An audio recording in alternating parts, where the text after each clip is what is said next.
Hi, my name is Frank. I'm an INTJ. I thought I'd put together a video about everyday mundane objects I carry around with me that represent my personality and kind of put something out there from an INTJ for other people. I've noticed a lot in my NFP friends, they like it when I explain things and the logic and the reasoning that goes into why I do the things I do.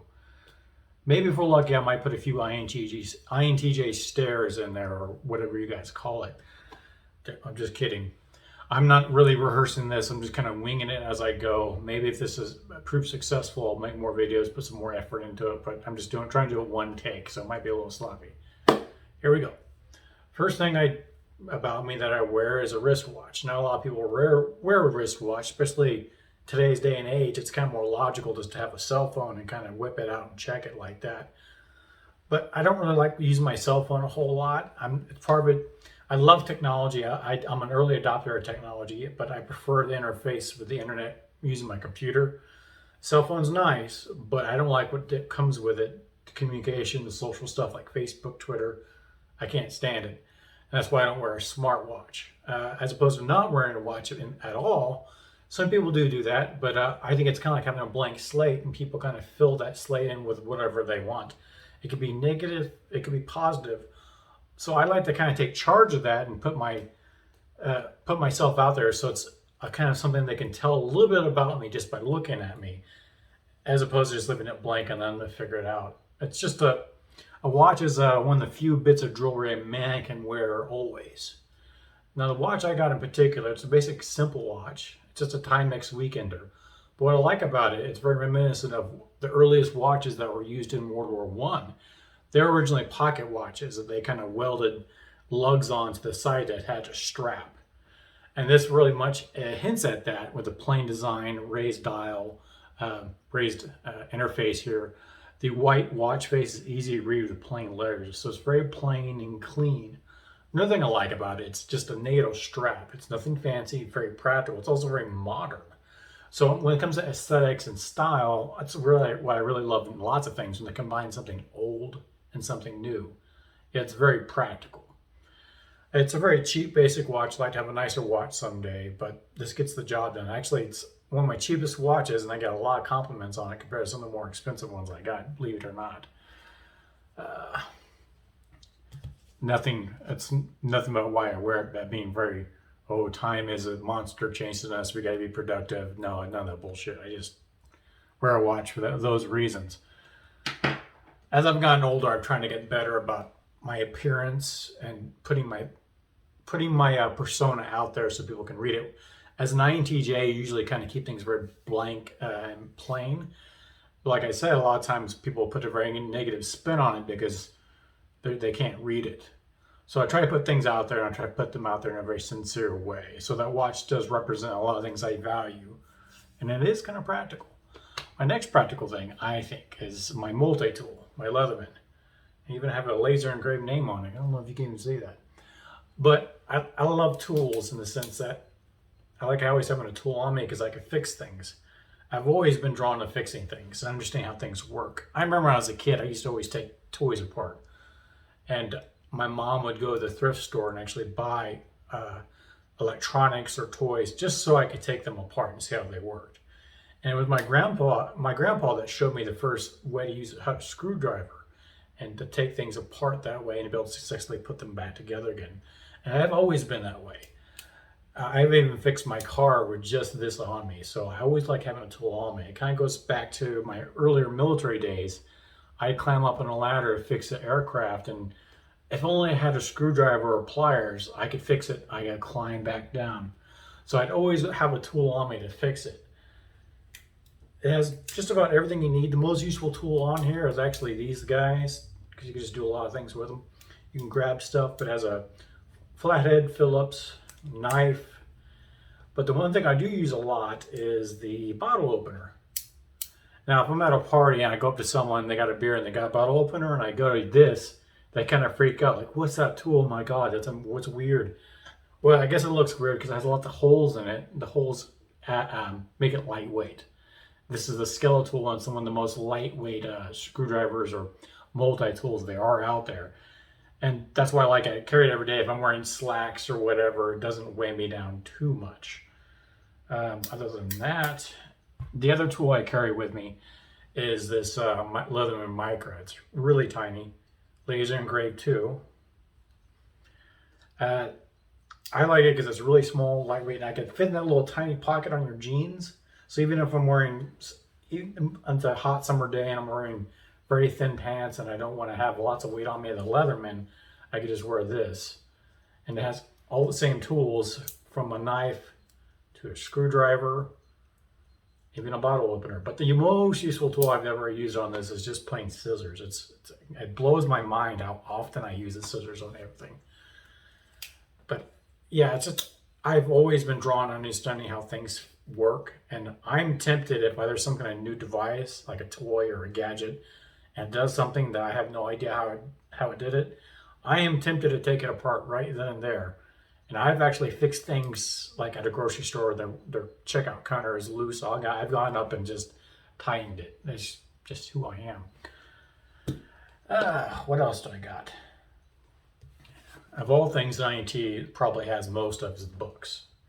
This, I don't know if it's my favorite book, but it's definitely the most influential book of my life.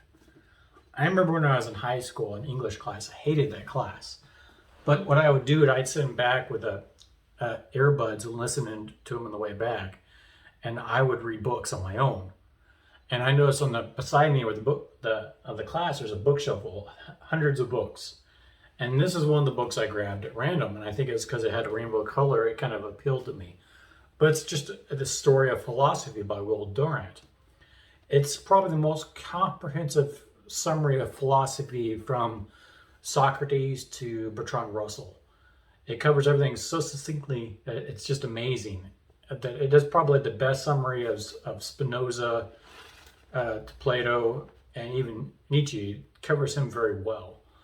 So this is probably the gateway book when I started reading books, not just for fun, but reading them for intellectual learning.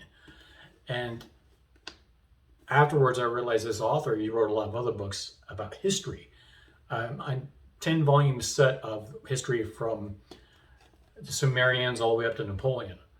And he won a presidential medal of freedom for it. That's how well respected he was in the industry. And what I like about his writing style is that he's a humanist through and through, that meaning that he really values humanity and culture and life. And instead of focusing purely on wars and politicians and the big people of history, he focuses on art and culture, which is sorely missing from many high schools' lectures, I think. He'll mention art, plays, paintings in great detail. And of course, philosophers and how they influenced it. But to me, this was the gateway book that helped me learn on my own at my own pace. And ever since then, I've been a voracious reader. I read constantly, not just for fun, but for learning, from self-help to history. We'll cut that out, edit it in post-production, I'm sure. But yeah, he covers just about everything, but his emphasis is art and culture. But that was the getaway point. I think I've already starting to repeat myself. Time to move on. That's the other thing I got from my show and tell. I want to reach behind here and get this. Now this sign, I hope it doesn't flip it in the video. It says, due to high voltage, this area will not be called to attention. So what the sign is special to me is that I used to be in the military, and part of military etiquette is if you're enlisted and there's a high-ranking officer and there's a room, you call the room to attention to show respect. It's a very old-fashioned way of showing respect, but I mean, I've always resented it. I've kind of always resented hierarchies. But part of being in the military, I learned to adjust.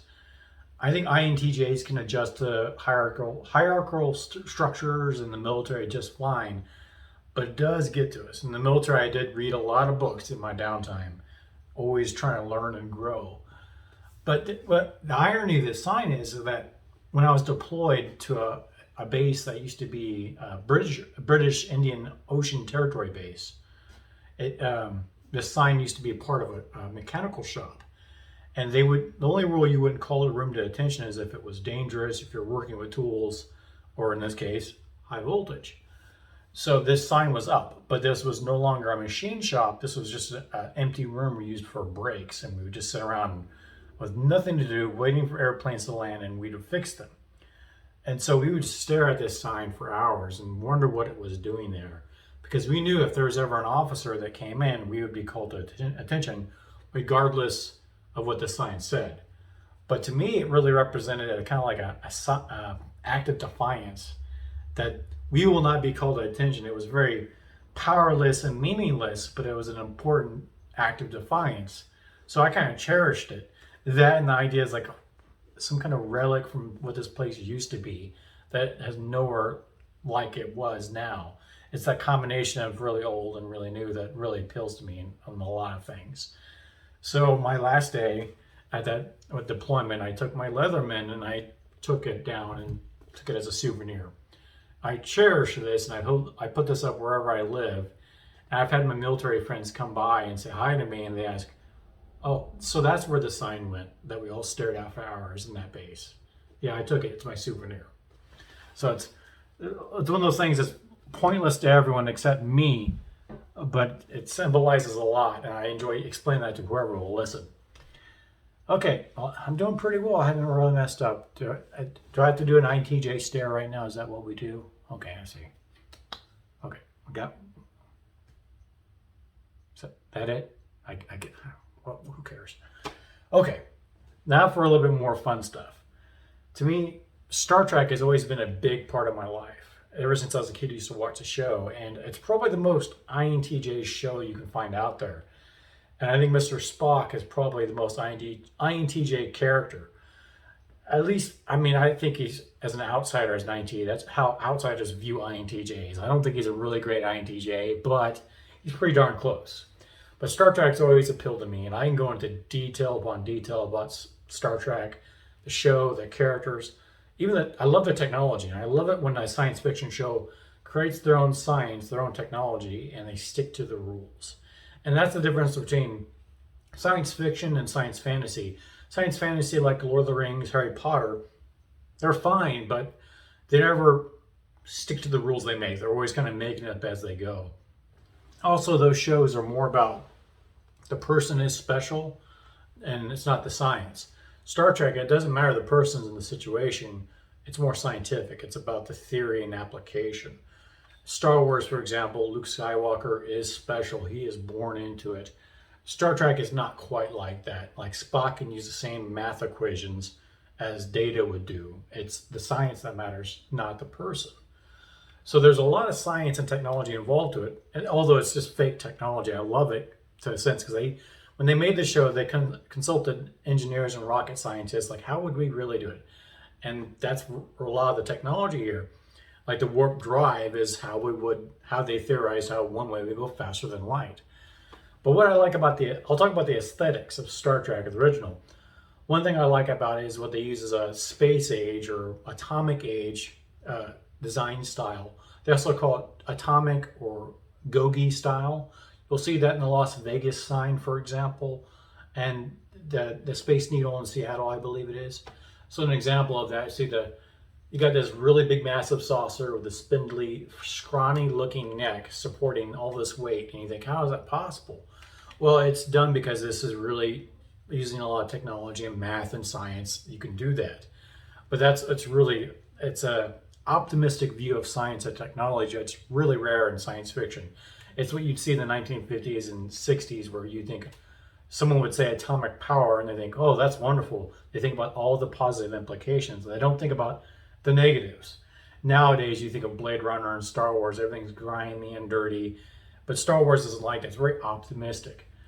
The side thing I do like about the aesthetics of Star Trek is that, and this spaceship in particular, there's a lot of law of thirds and Pythagoras' theorem, but the golden ratio, the spiral, if you look at the proportions of it, you can look online about that if you like. There's a lot out there about it, but you can see it in all the designs. If you look at a modern jet aircraft, it's sleek, it's aerodynamic, it looks pretty cool. This looks dorky, and that's why I like it, is because it looks like something that would not be flying around our atmosphere.